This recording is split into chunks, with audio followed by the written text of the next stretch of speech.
this week, of course, on Wednesday, we have November 11th, which is known as Veterans Day. We also are with our November is National Veterans and Military Families Appreciation Month. And we have our community roundtable outreach, and we have a couple of panelists with us. But before we start, I wanted to make sure that we have a special tribute to the Kennedy family. And this is from an audio clip from YouTube. Yes. And we don't own the rights to it, but we are actually playing this so that we want to know the Kennedy family and how important a place they have in the history of this nation.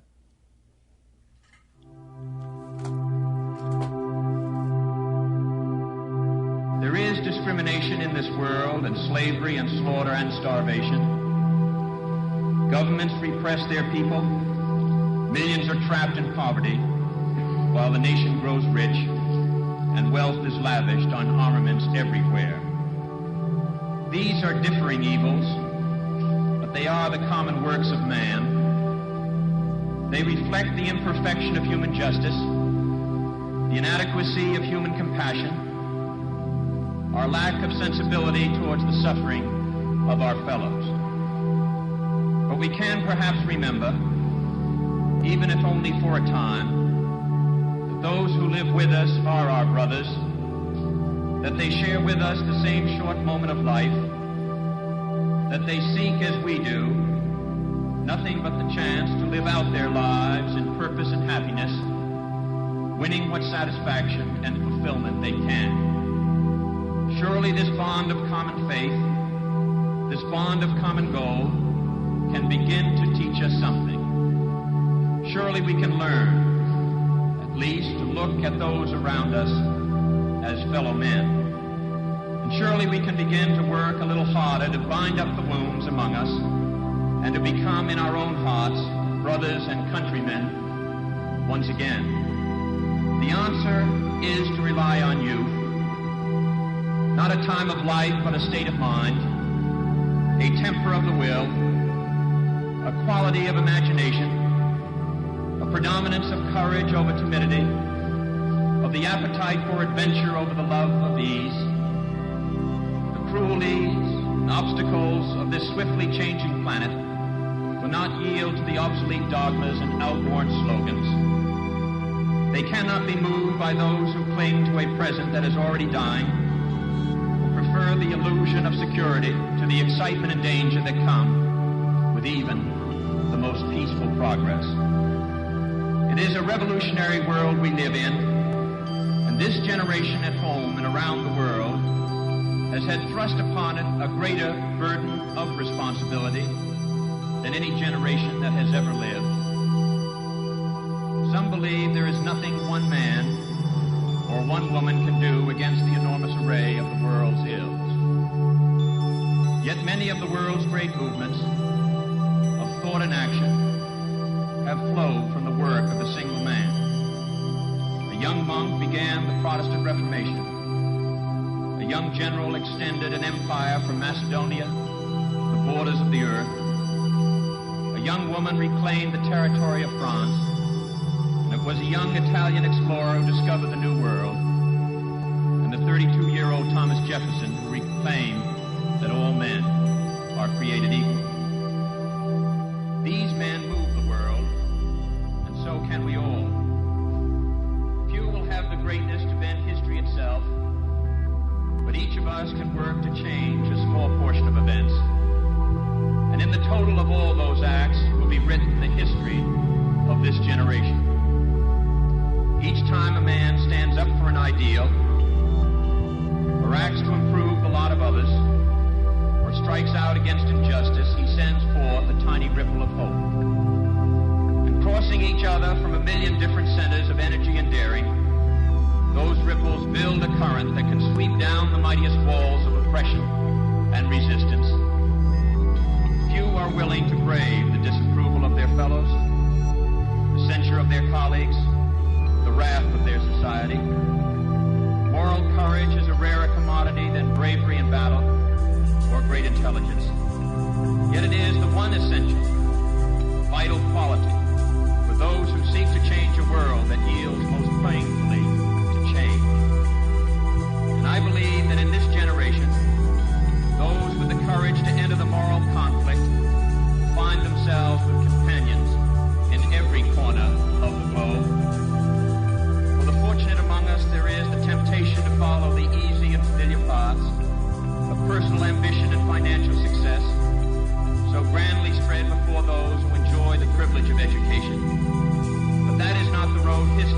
marked out for us. Like it or not, we live in times of danger and uncertainty, but they are also more open to the creative energy of men than any other time in history. All of us will ultimately be judged, and as the years pass, we will surely judge ourselves on the effort we have contributed to building a new world society and the extent to which our ideals and goals have shaped that event. Our future may lie beyond our vision, but it is not completely beyond our control. It is the shaping impulse of America that neither fate nor nature, nor the irresistible tides of history, but the work of our own hands, matched to reason and principle, that will determine our destiny. There is pride in that, even arrogance, but there is also experience and truth. In any event, it is the only way we can live. That is the way he lived. That is what he leaves us. My brother need not be idealized or enlarged in death beyond what he was in life. To be remembered simply as a good and decent man who saw wrong and tried to right it, saw suffering and tried to heal it, saw war and tried to stop it. Those of us who loved him and who take him to his rest today pray that what he was to us, what he wished for others, will someday come to pass for all the world. As he said many times in many parts of this nation, to those he touched and who sought to touch him. Some men see things as they are and say why. I dream things that never were and say why not.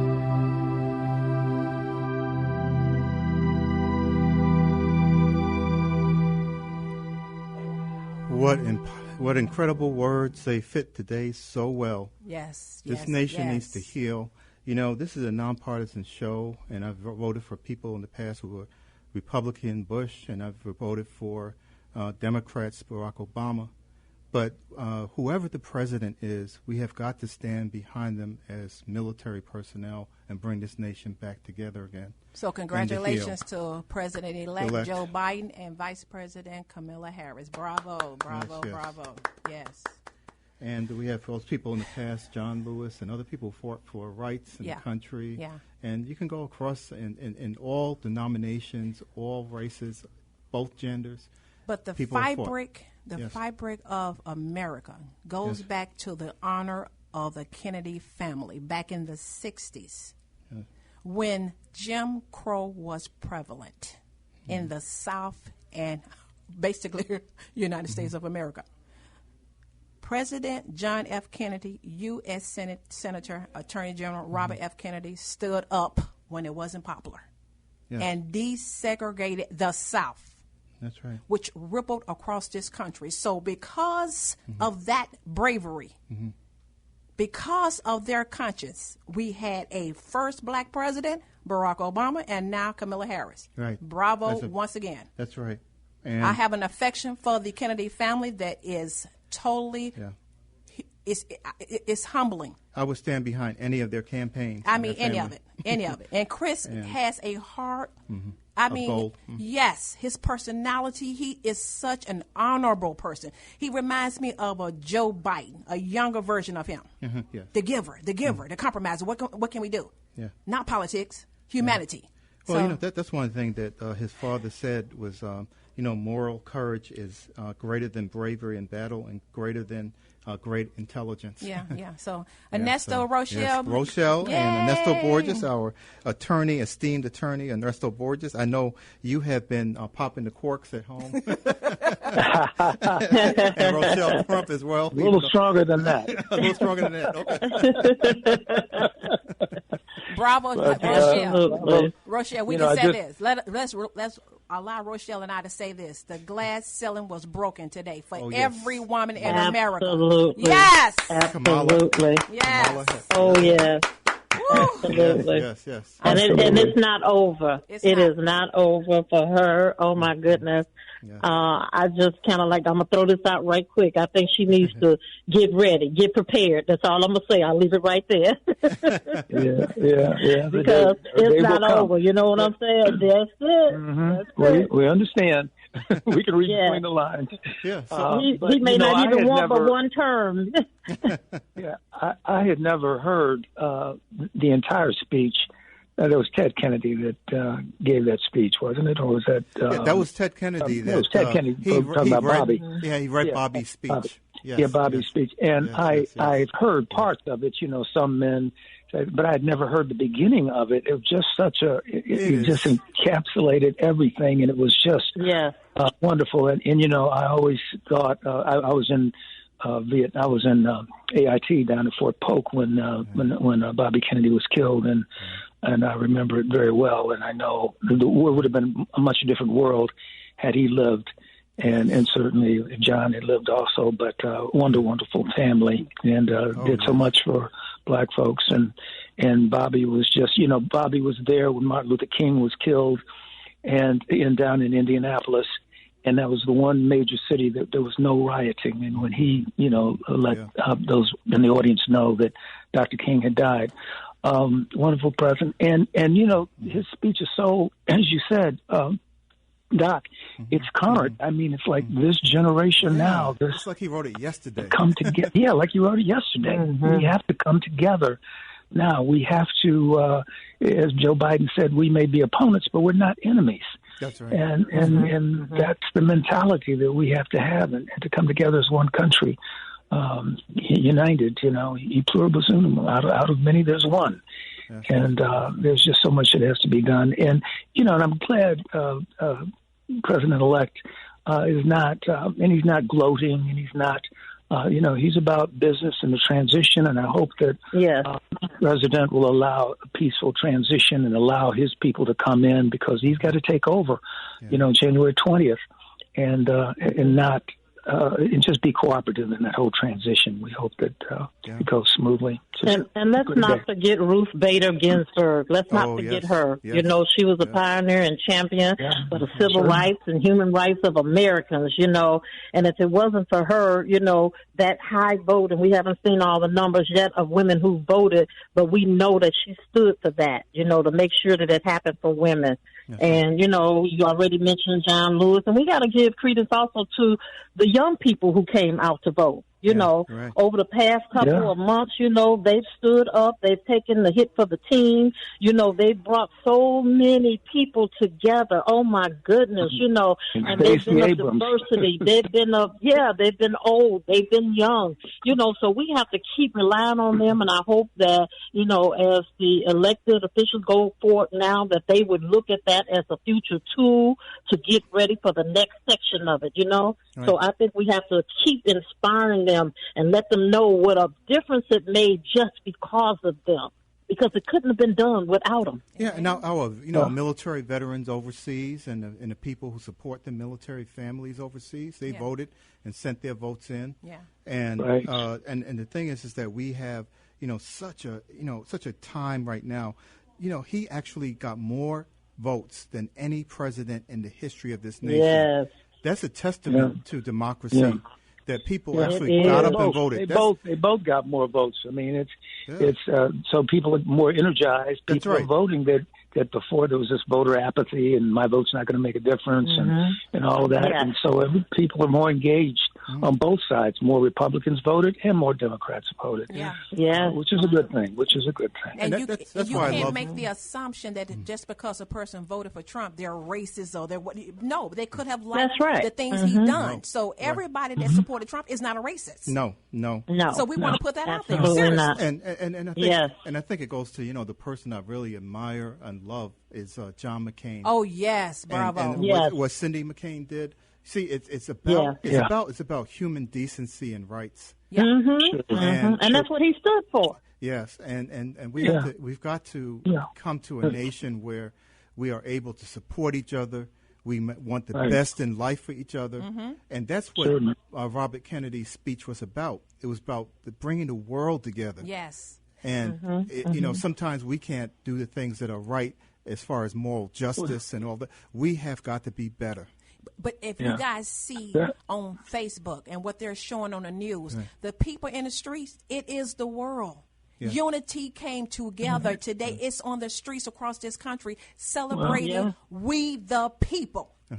I just hope we're more inclusive than say some of the Trump people really need to tone it down some, and hopefully they'll slowly will win some of them over, because some of them are very you know, strident, and they won't change. They're immutable in their stances. Oh no! And I hope that some of them will come over. Yes. And but it's up to President Trump, Ernesto, to make that first step. Because they live and die by his words. I know. And will he do that? I mean, he's out golfing while he's golfing today while everybody else. Yeah. But I mean, he could be very instrumental in healing all of these wounds if he would do it. Yeah. But you know, John McCain made it his purpose to have a peaceful transmission of power. And when he lost to Barack Obama, he said, please stand behind this man because the nation depends on it. Yeah. He was more concerned about every little child that goes to sleep at night that needs to wake up in the morning and needs to be fed. And this is where we are. We're in the middle of a pandemic. So I'm hoping that even though people are celebrating, they're wearing their masks, they're socially distancing, washing their hands. Right. I can't get by that without being a doc. But, well, that's right. But I think that it's really important for people to realize in this celebration, or if you feel that kind of down because you're still in the grip of COVID and you feel that your passion wasn't answered to. Stand behind who's leading this nation and express and engage with it. But let's build a better nation. Yeah. I have to make an announcement, you guys. Allow me to make an announcement. 2 callers call in. Chris and Sheila Kennedy of Top Box Food, along with Congressman Danny Davis. We're giving away 2 boxes of food. They're donating 2 boxes of food to 2 callers every 30 minutes on America's Heroes Group until December 29th. I need 2 callers to call in. Bravo. Wonderful. Yeah. Yes. Ernesto and Rochelle, we know you're on the phone already, so don't. So don't pretend to be the callers. We're the first 2 callers. Right. Callers. I need 2 callers. Yeah. But they will get those boxes. It was one. But when you're speaking of McCain, you remember on the campaign trail when the lady tried to call Obama an Arab and a Muslim and all that. Oh, right. Yeah, McCain stopped her immediately. And the thing is, what you look at though, I mean, President Trump could have easily won this election. I mean, easily won it had he taken COVID seriously, had he had a different attitude, because there's so many people came out and voted for him. It was just amazing. Still, after all he had done, and it was his to give away, and he gave away the presidency. And I can't say I regret it, but it's just going to be such a pleasure to have someone to act presidential, be president, be decent, be more, especially for kids growing up now, and they're just seeing a president for the first time. And this is what they see as to how a president should act, and show how a real president can be the leader for the country and to unite all of us as Americans under one tent. That's right. And I think that it would be refreshing for Biden to just kind of thank him for his tenure and then apologize to the American people for all that they have endured over the last 4 years. I mean, seriously, for all the people who were harmed, mocked as a disabled person, as a military person, I think it would be honorable for him to do that, because he has to understand also that there have been some people who have been hurt by this president, emotionally. Yes. Emotionally. Yeah. People who have gone through this process all these years, these older veterans, these older grandmothers and great-grandmothers and things, and for what they saw, and they were on high hopes with Obama, and then all of a sudden somebody just let the air out of it when he became president and took us right back to where they had come, and I am so sorry that John Lewis didn't live long enough to see this day. Oh, yes, you know, yeah. You know, it's overwhelming to know that, you know, his wishes were, you know, carried out. They were, and he did a lot of work behind this as well. Yeah, because had Kamala been had she been selected by Joe when John Congressman died? Did he know that Kamala had been? I'm trying to get my timeline. I have a funny feeling that, you know, he was. I'm sure he was involved with that whole selection process. Yeah, probably. Yeah. And probably knew where things were going to go. He and Clyburn probably might have said, you know, we're going to help you, but we want you to consider. That's right. Thank you. And let's just face it too, they've got a lot of work ahead. Mm-hmm. Yeah, that's right. They want. I mean, they have to start now. They actually have to start now with the transition. But you know what I thought about when I thought about John Lewis today, and I was thinking about the civil rights thing, and it touches on the point you were just making, Ernesto. It was that I remembered Moses for some reason. Moses came to mind. He said, you know, and Martin Luther King, I will not see the promised land with you. But he was instrumental in getting you to that point where that was possible. Yeah. So he did. I've looked over the top. I may not get there with you, but I've seen it. Yeah. Right. That's John Lewis certainly would have been nice for him to experience. Well, we have two winners. We have two winners. Mrs. Stephanie Daniels. Yay! And then the second winner is Rebecca Jude. So keep calling every 30 minutes. From the 5 o'clock to the 5:30 show, 2 winners. From the 5:30 to 6 o'clock show, 2 winners. So every 30 minutes, we're going to get Chris and Sheila Kennedy. And tell them not to call back in, right, Stephanie? And They can't. So one household, one box to a household. There you go. That's Once again, America's Heroes Group wants to acknowledge Chris and Sheila Kennedy, along with Congressman Danny Davis, for the Top Box Food donation holiday giveaway. Yay!